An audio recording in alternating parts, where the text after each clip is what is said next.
Hello everyone, welcome to my channel the clo way. যদি বাড়িতে হঠাৎ করে গেস্ট চলে আসে বা এমনি কখনো যদি ডেজার্ট খেতে ইচ্ছা হয়, তাহলে বানিয়ে নিন আজকের এই রেসিপি ফ্রুট কাস্টার্ড। শুরুতেই একটা 500 ml দুধের প্যাকেট নিয়ে সেখান থেকে 20 ml মতো দুধ আমি একটা বাটিতে সরিয়ে রাখলাম। এরপর বাকি দুধটা ফ্রাই প্যানে ঢেলে নিলাম।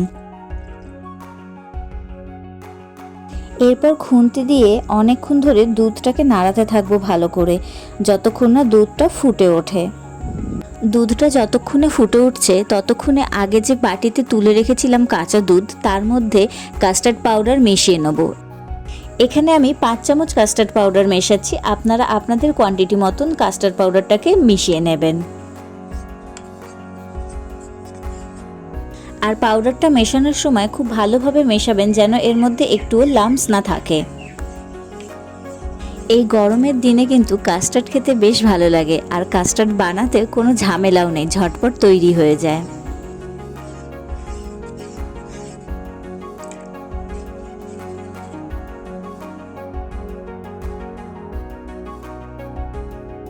কাস্টার্ড গুলে নেওয়া হয়ে গেলে এখন দেখছি ফ্রাই প্যানে দুধটা ফুটে উঠেছে, তাই এর মধ্যে এখন গুলে রাখা কাস্টার্ডটা আস্তে করে দিয়ে দেব। আর দেওয়ার সাথে সাথেই খুব ভালো করে নাড়িয়ে নেব যাতে দলা পাকিয়ে না যায়। আপনাদের যদি আমার রান্না ভালো লেগে থাকে তাহলে আরও নতুন রেসিপি জানার জন্য আমার চ্যানেলটিকে সাবস্ক্রাইব করে দেবেন, যাতে প্রতিদিনই কোনো নতুন রান্না আপনারা ট্রাই করতে পারেন।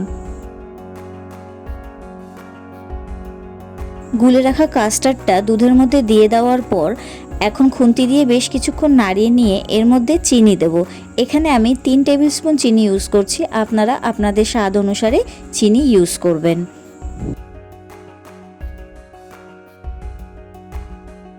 চিনি দেওয়া হয়ে গেলে আবারও বেশ কিছুক্ষণ ভালোভাবে নাড়িয়ে নেব যাতে চিনিটা এর মধ্যে ভালোভাবে মিশে যায়।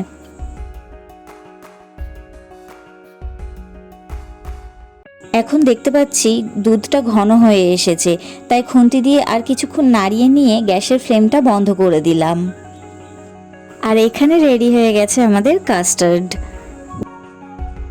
কাস্টার্ডটা একটু ঠান্ডা হলে একটা পাত্রে ঢেলে এটাকে আমি 4-5 ঘন্টার জন্য ফ্রিজে রেখে দেবো।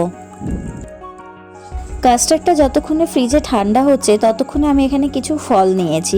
আপনারা চাইলে আরও বিভিন্ন ধরনের ফল নিতে পারেন, যেমন কলা, বেদানা। তো আমি এখানে এগুলোই ছিল তাই জন্য নিয়েছি। এগুলোকে ভালোভাবে কেটে নিয়ে ধীরে ধীরে কাস্টার্ডের মধ্যে দিয়ে দেব। ফলগুলো কাস্টার্ডের মধ্যে দেওয়া হয়ে গেলে একটা চামচ দিয়ে ভালোভাবে ফলগুলোকে মিশিয়ে নিলাম। এখন একটা বাটিতে কাস্টার্ডটাকে তুলে নিলাম। আর এখানে আমাদের কাস্টার্ড হয়ে গেছে রেডি টু সার্ভ।